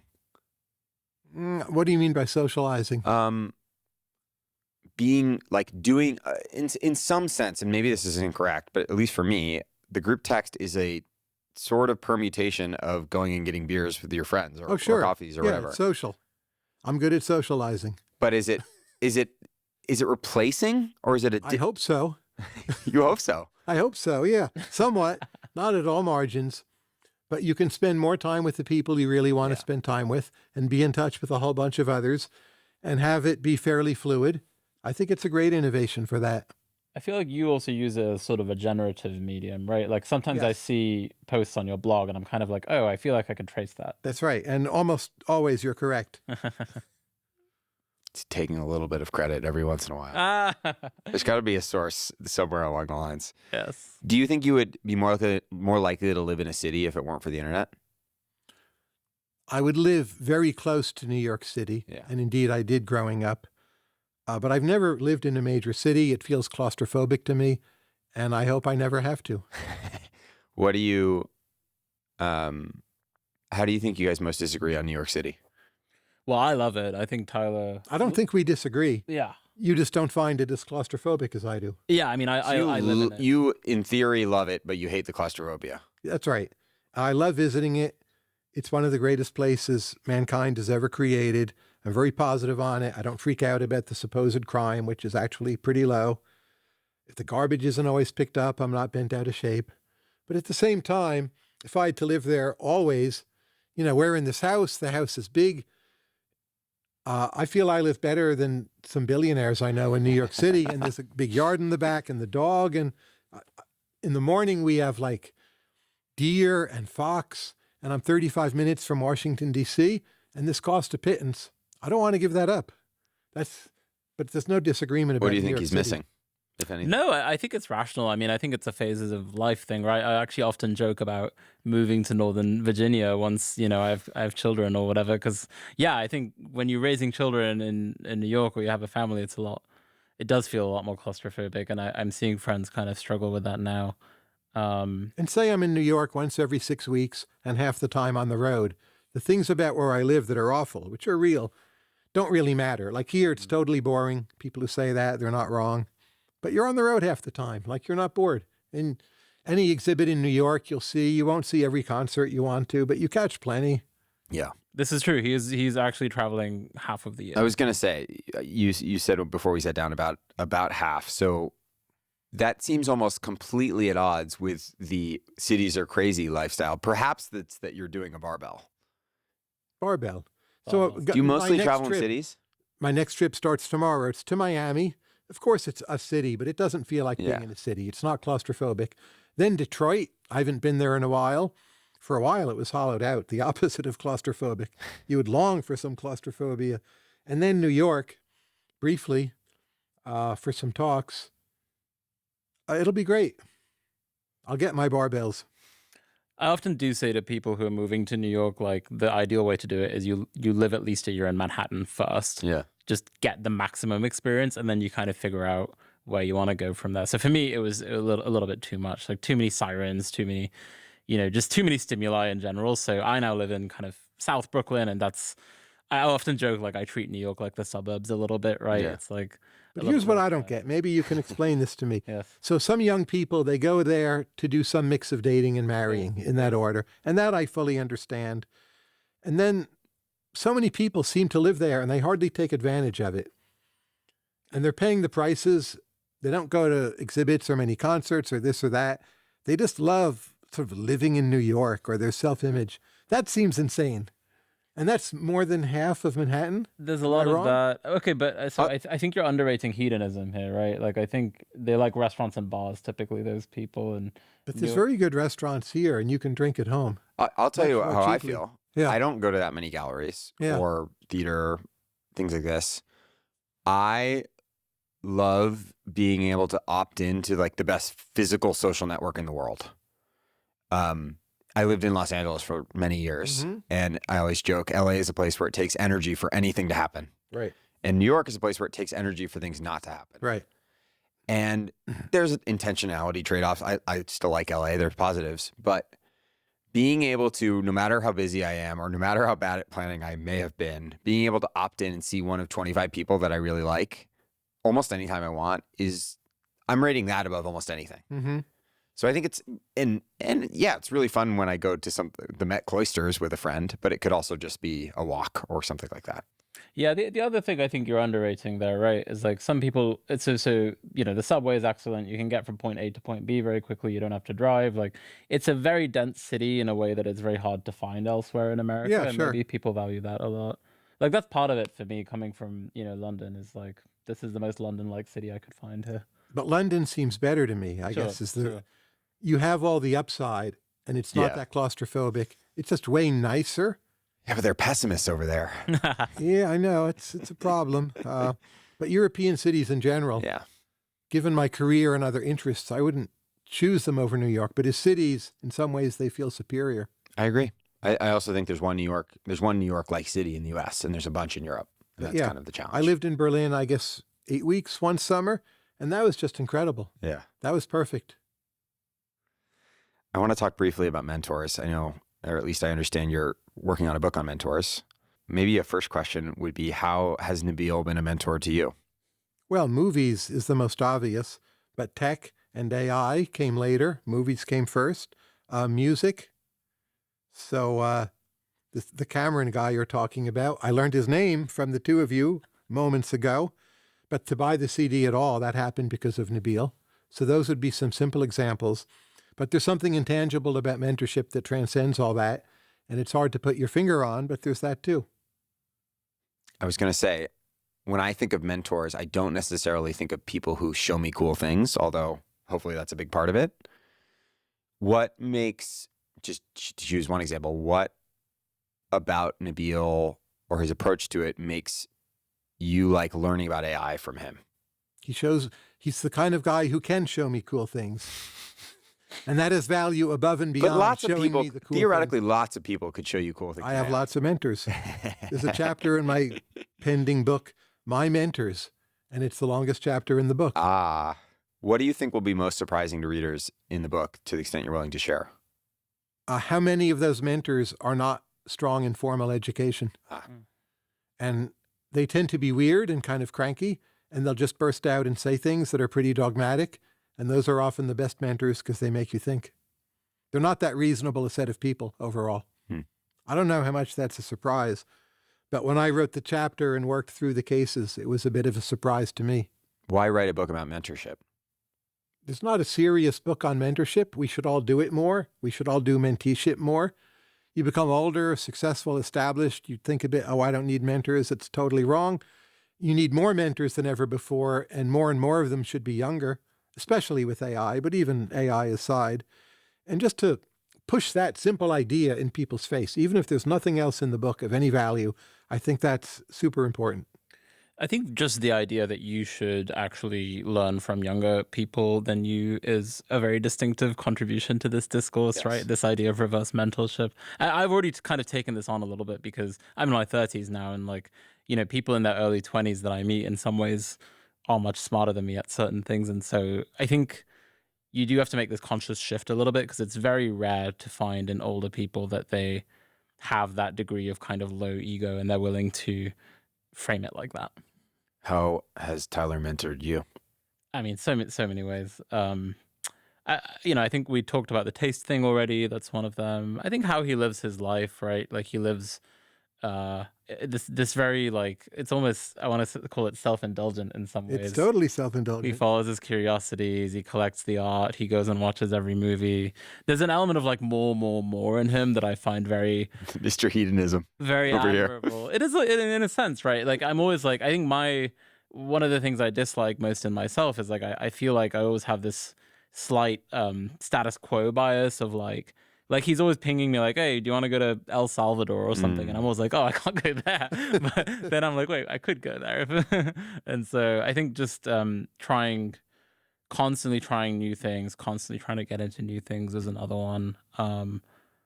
Yeah, and then I think, there's a certain, it's hard to describe comprehensively, but like there's a certain kindness but directness in the way that he gives advice that I think is very important. Like he's not shy about taking an opinion, but he always kind of has the best intentions for you. What do you think? Sound right? Ask GPT. Why do you write books? Why books specifically? I think Mentors and Mentees, which is the title of the next book, might be my last book. He mentioned this. The world is changing very rapidly, and a book takes 2.5 years or more. So you can write books about the past, but you can't write books about the important things happening now. And I can write every day on my blog, for free press, other outlets, on Twitter. And I think I'll do more of that. I'm not at all soured on writing, but to write things with a 2 to 3 year cycle at the moment does not make sense. Why? I just want to cut in and say this is my least favorite Tyler take.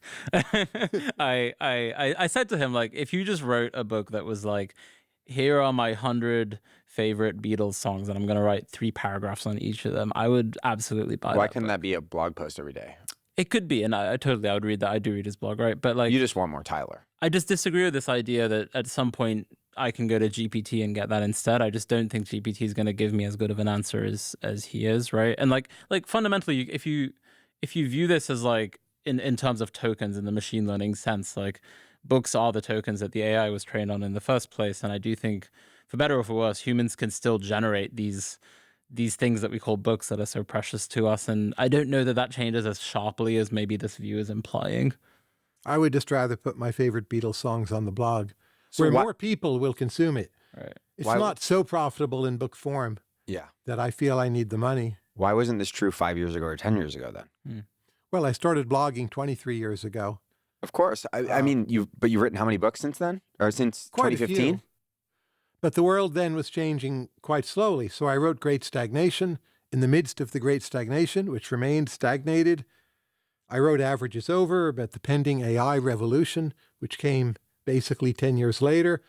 But I knew in the meantime, when I was writing the book, when it would come out, that it wasn't going to happen in that time window. And so I could write the book.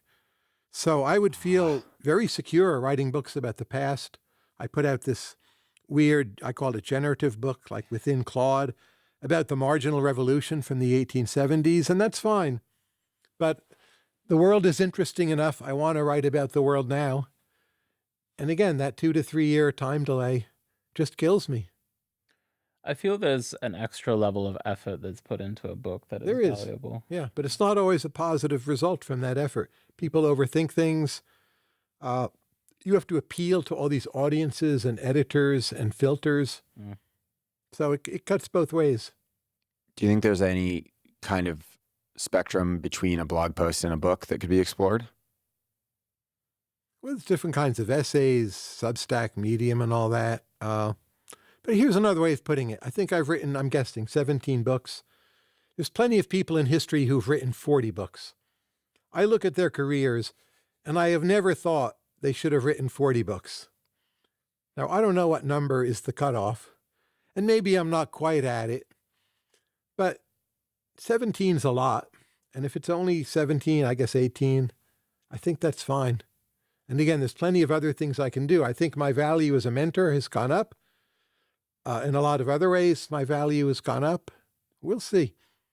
If this book is a big hit, I'll definitely write a sequel to it. I can promise you that. A sequel to the Mentor book. That's right. What would that The be? market would demand one. So if any book does well enough, it should have a sequel? Of course. Great Well- Stagnation had a sequel. It was Average is Over, which is how we're going to get out of the Great Stagnation. So you should never turn down serious market demand if you can satisfy it. Do you make art? No, I'm nothing. Never. Never. You write poetry as an example. You don't do anything you would. Do you think you do things that you're saying aren't art, but that we would consider our art? When I was a teenager, I played guitar. I learned a great deal from doing it, but I was never good, and I never thought it was artistic. Do you think artists should follow the advice you just gave about when the market demands something to maybe go back to commercial culture? Only some. Mozart and Beethoven did, and we're very glad they did. Haydn did. Should John Cage have? I don't know. Maybe not. Do you think there's Prince do it too much? Probably. He's someone who wrote too many books, you could say. Yeah. Right? There's too much Prince out there. Well, the big counterexample I would say for this is like Paul McCartney, right? Like more is always better. Yeah, and in the case of Paul, it's true. But he's the greatest songwriter ever. Right. And if I were the greatest book writer ever, yes, then I should write more books. But I'm not. What are you the greatest at? Nothing. I don't believe you. I think I'm in the top tier of people for absorbing information and then organizing it in their minds and being able to spit it back in some form. I think I'm truly in the top tier of that, and I've built my career around it. I genuinely don't think I'm the best person in the world at it, but I think I'm often the best person a given individual has met at doing it. You're the best available. So I'll sort of seem like the best person in the world to them, but it's unlikely I'm at the very top there. Nabeel, what makes Tyler good at giving feedback on writing or otherwise? I mean, there's a few things, right? One is he's very quick. Like he will usually do it the same day, and in kind of a rough form. But you meet these people who sometimes they feel like they have to give you the perfect feedback, and then it takes them 2 months, by which time it's not useful anymore. So I would say that's just one thing, is he's very quick to respond. I think two is like, it's the flip side of having great taste. So he's very good at reading something and kind of spotting the fundamental thing that's wrong with it, and he won't bother you with so much extraneous stuff around it. I think that's just very scarce, right? Like he has years of lecturing, writing books, reading things people send him, and so he's probably one of the best in the world at it. Yeah, and then I think three is like he's honest. He's not afraid to offend you, but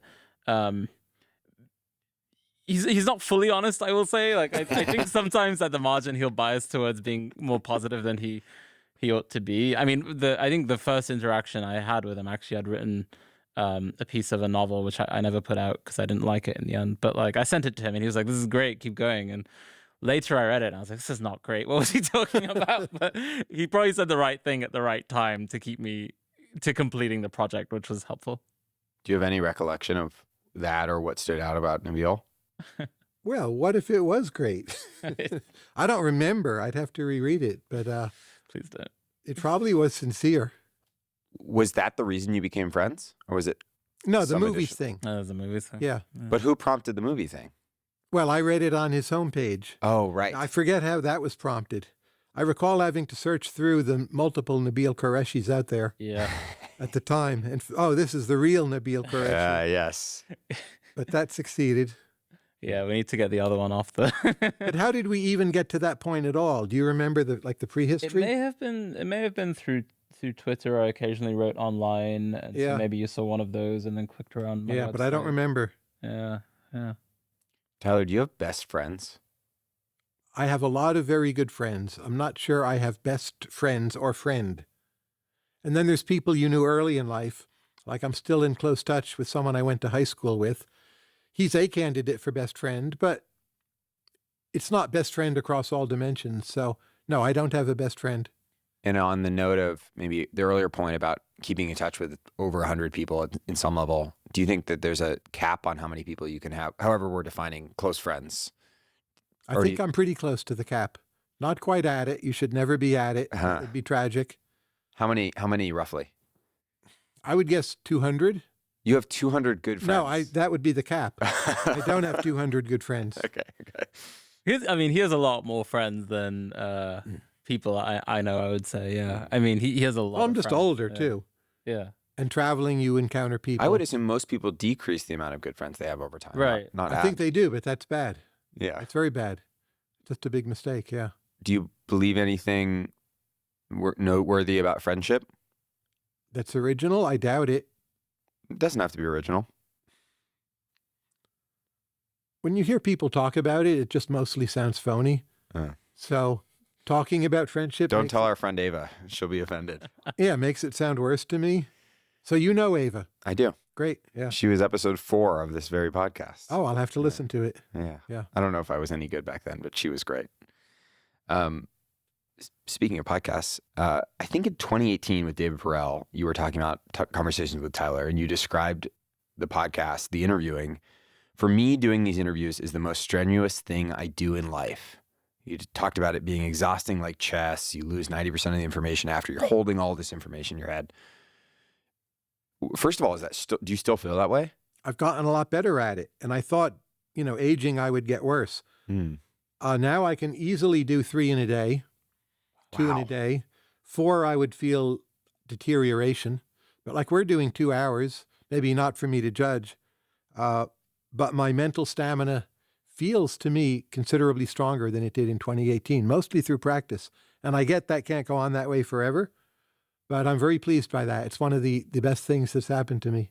What about when you're interviewing? Because to me, at least my experience would be that being interviewed is dramatically less strenuous and dramatically different than interviewing. Interviewing is much harder. That's right.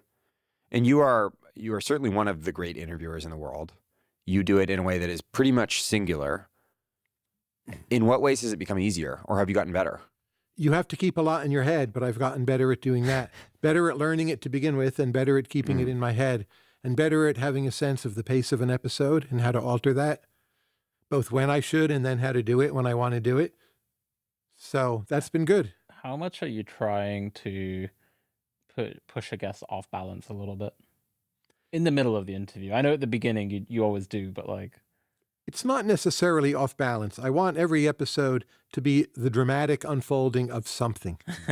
Now, often that might be, how do they respond when they're pushed off balance? Yeah. But I'm not obsessed with making them feel off balance per se. Yeah. It can just be dramatic unfolding of my friendship with the person or their sense of life, how they will approach their death, whatever. So off balance is only one scenario. Are there any interviewers that you really admire? Well, I don't listen to that many. I listen to other people's podcasts when I'm prepping with a common guest. But mostly I think podcasts are bad, and I prefer to read. And I can read way more quickly than I can listen, even 2x, whatever. So I don't like podcasts. Are they ever great? Yeah, sure. Other than yours, of course. I wouldn't say that. What makes them, to the extent you can think about a specific one or a host or one you've listened to? Again, I'm probably risking myself looking very foolish here as I try to record a podcast with you, but what has made them uniquely great for that medium? Well, I would say one of the best, what you might call classic interviewers, is Ezra Klein. Yes. Who's very mainstream and classic and does like an AA plus job. But something I think is truly great is what Dwarkesh has done with the AI revolution as a chronicler of that in a way where the whole far exceeds the sum of the parts. So the parts are wonderful also. And that's really impressive. And I would say that is a great achievement. And it's wonderful that it's in a book, but it's still actually considerably underappreciated, even though he earns a lot of money and has mega number of listeners, whatever else. As an achievement, it's underappreciated.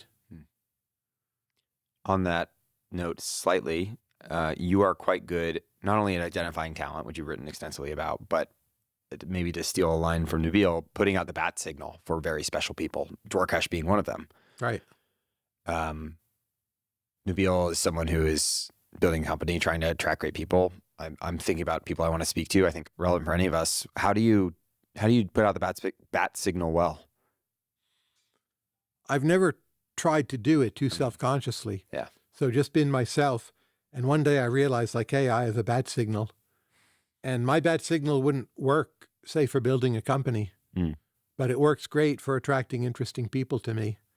So I don't feel I have general advice, but the notion that the best bat signals evolve, like Peter Thiel's bat signal, those YouTube talks, you're getting real Peter. Like I've talked to Peter plenty privately, and whatever you agree, disagree with, the public Peter you get, like it's never exactly the same, but you're getting real Peter, and it's worked for him. I think you are quite strategic about the bat signal, though. So, like, if you take Emergent Ventures as a specific example, I think the way you framed it, you sort of don't want it to go too mainstream. Like, you're quite thoughtful about that. Yeah, that, and never doing publicity for it. That's a deliberate, very calculated act of non-doing, and that's been a good decision. And the questions you ask. Yeah, sure. That's all pretty, maybe calculated isn't the word, but very carefully thought through and iterated. Can you reveal a bit about how you interview EV applicants? I deliberately change it over time, but most of all, I am obsessed with getting them off script. I never want to see a demo. I never want to hear like their plans for what they're going to do. That's just poison and stilted. And to have them talking about anything where I can relate to it, then I'm pretty happy. I remember when I interviewed at Palantir, my final interview was with the CEO, Alex Karp, and I went in expecting, the sorts of questions you normally get, and he asked me only 2 questions, which were, where did you grow up, and what did your parents do?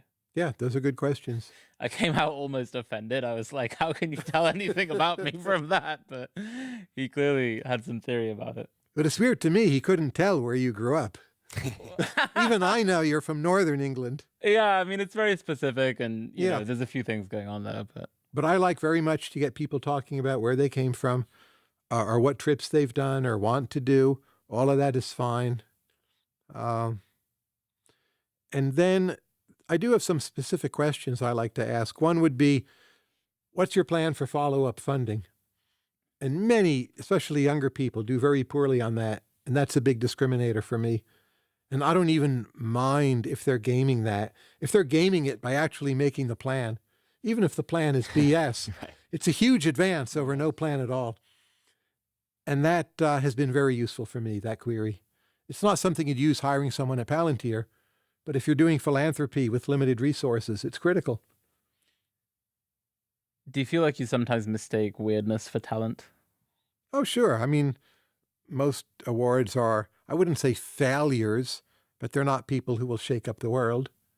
And it's important not to be intimidated by that. That's another way in which you should deliberately calculate not to think too hard about your failures or even what you're doing. Just like plow ahead, keep on taking chances. Don't think like, oh, my hit rate's whatever percent. You're just going to discourage yourself. Do you think motivation or agency, whatever that clump of words, is a fundamental necessity for great talent? Or do you think that great talent can not have that at some point and get ignited, basically, at some point? It may be a matter of age. So the young people, it can appear quite dormant. Yes. I'm pretty sure genetically it is there in some manner. I don't think you can teach it to people per se if they don't already have it. But I don't over-index on looking for it. And the whole Silicon Valley question, well, how agentic are you? Yes. Seems to me counterproductive. And to think of yourself as agenic is counterproductive. It seems to me just a bad discourse. And people might do better forgetting about it a bit. And just look for some people who are inarticulate and a bit illegible and see if you can appreciate their virtues. And can you then from that imagine some kind of path where they're worth supporting? I'd rather do that than obsessing over agenticness. Yes. But I'm not denying how much it matters. I'm not an idiot. So, But maybe they haven't found the entry point. or maybe I can't see it in a half-hour interview. So, and the whole world's chasing after agenicness. So I'm kind of give it a break. And some of the winners, I'm just very happy if they're great peers for some of the other winners. And maybe they're not very agenic. So I think the environment matters so much. I'm a very big context matters kind of person. So I do think, even though it's very banal advice, is to a first approximation, moving to San Francisco is going to make the average person a lot more motivated than they might have been Yes. in some other place. And so that's why it still is a good idea to move there. I think you do have to combine that with some independent thinking streak. Otherwise, you'll just get sucked into the mimetic vortex of San Francisco, right? But like, Amish you're already in too, right? yeah, absolutely. Yeah, exactly. The other thing I'd say is like, I think, you go long enough and you see people in different settings and it's very interesting. So like, I think Palantir produced a lot of entrepreneurs who have, raised a lot of money, have very good businesses. It's not necessarily the case that the top performers at Palantir were the ones who were the best entrepreneurs. Actually, in some cases, I have seen people be very successful who at that company were, I would say, I would have put them somewhere in the middle. And so it might just be like that in some sense, like being too good in let's say an environment with a clear status hierarchy might be an anti-signal or something like that. I'm not saying that's what that was, but you can never totally write someone off. I think it's sometimes just about putting them in the right environment. And I think Tyler's a testament to this with his granting is like a lot of the grants he makes are literally just somebody's out there in Austria and he's like, I'll give you a grant just to go to San Francisco and spend 2 weeks there. And that will actually change their lives. Did you have a inflection point yourself? You seem deeply, deeply intrinsically motivated and like also incredibly effective and high output and all these things. Like you're the person who's seemingly like always been this way, and maybe you have. Yeah, I mean, I think it has varied in my life, and I also have been very intentional about putting myself in the right environment in the first place, right? So like straight out of graduating, I worked at one of the big consulting companies, and I only did 6 months there, and then I had to leave because I could not stand that environment. And I joined a company that was one of the first 2 companies to go through Y Combinator from the UK. So YC was back then mostly a San Francisco phenomenon, but they let in 2 companies from the UK. I joined that company specifically because I admired the founders a lot. I thought they were extremely determined people that I would learn from. And so I think the only thing I had was maybe an understanding of this insight very early on that you have to put yourself around people who are much better than you and you will rise to that occasion. And I just was very intentional about doing that. Like that is also the reason, or a reason I joined Palantir, is I was so impressed with the people I interviewed with. And I thought there's a specific feeling where you're like scared that someone's better than you in every way. And I think that's what I look for is like, okay, I want to be in this room because I will rise to that level. Yeah. And so I feel like I just keep trying to find like the level above mine and then trying to operate on that level. Just a couple more things. Who would win in a game of chess between the two of you? Easily Tyler. We played a few times. We played and he's won It's every not time even now. close. Easily Okay, Tyler. okay. He was New Jersey. Haven't you State not played champion. since you were 13, 15? I played with Nabeel. I played a few games with John Collison. I played a bunch of games with Woody Harrelson.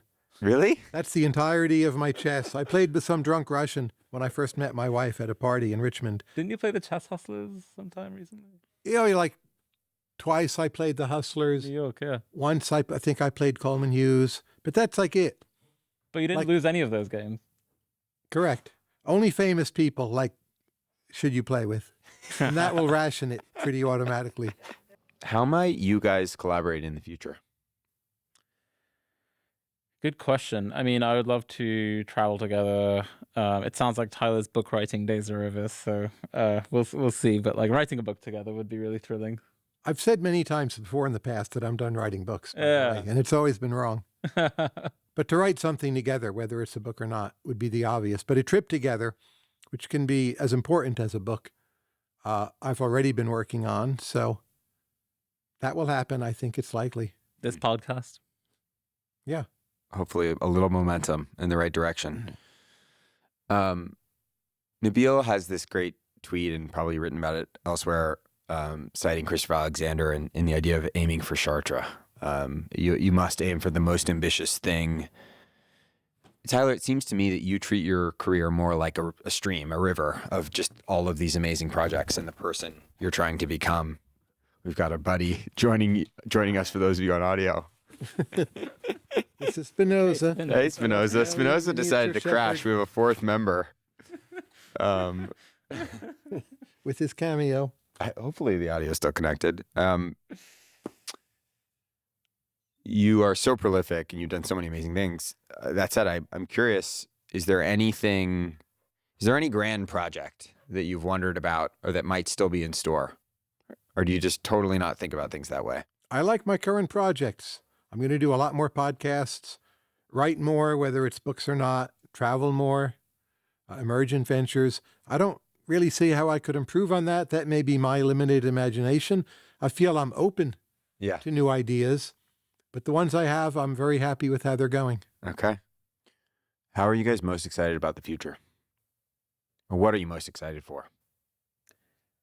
I truly am excited to see AI develop. I mean, I feel a little bad saying it because people like to talk about the negative aspects of AI a lot. But for me, just like, I don't know, every month has been a treat since GPT-3, more or less, is when I started to get really excited about it. But Twitter notifications for Nabeel, everybody, by the way. It's a great way to stay up to date on this. It's just enthusiasm. Like, people sometimes ask me, oh, why do you tweet about AI so much? It's because I like it. There's no kind of grand thing I'm trying to achieve, or I'm not trying to become an influencer. It's really just because I enjoy it. And I think the fact that we've created artificial minds is incredible. I love chatting to them. I think every time it gets better, it's just like a new Christmas present for me. So I'm excited to see where it goes. I'm sure there'll be lots of dislocations and disruptions along the way, but to me, it's very fun so far. And biomedicine, we're going to see amazing advances, I think. I hope I'm around to enjoy some of them, but someone will get them. Dyson spheres. We're going to see Dyson spheres. I'm less sure about that. Give it 10, 20 years. Aliens? I'm worried that a world with Dyson spheres has too much destructive potential. Sure. Wow. Nabeel's Twitter profile is "Make Yourself Proud." And so I would turn that question around on both of you. How have you made yourself proud? I just think it's a good heuristic. Like, I think it's worth asking yourself every. I agree, but how have you made yourself proud? I think I'm a I'm a decently fine person, and I'm nice to the people around me, and I guess the collections of friends I have around me, like my spouse, the people I know that I get to talk to every day, I'm probably proudest of that, and I think that is the vast majority of the value in my life. Yeah. I know many people my own age, as you would expect, and I feel I'm at it going more than almost any of them. So that I'm proud of. Are there any ways you're proud of each other? What he said. I mean, he's so himself, and he's feels like more himself every year, and I feel like he never gets stuck in his ways. I think that's so admirable. And with him, I don't get how he has such good taste. And this I mean as a compliment. So there's a lot of people, they grow up in ways where you see where the good taste comes from. But it's much more sui generis. And I think that's quite striking and something Nabeel should be very proud of. Anything else you guys want to talk about? There's always more, but that's why we need to go to El Salvador. Yes. Or somewhere similar. I was actually curious about, earlier you read the quote about him preparing for interviews and it being very exhausting. Did that resonate with you? Do you feel that way? Certainly resonated. I think especially so in a case like this. And there's a question, I'm curious how you feel, Tyler. Maybe there's one of my favorite moments in the Rick Rubin conversations. Rick observes, as many have, that conversations with Tyler are not very much conversations at all. And Rick says, well, we're conversational people, though. And you laugh and then go, well, I don't know about myself. But the thing I always struggle with is, on one hand, I want to prep as much as possible and really do as much I can to control and what I'm trying to do, which is pull the humanity out of the people I get to speak to. But on the other hand, I want to be here for it and and not squeeze it too hard and let it happen. And that's a challenge. It's like the Zen master who's so prepared and yet can be loose. It's hard, yeah. That's all I got. Thank you both. I really appreciate your generosity. Thank you for having us, Tyler.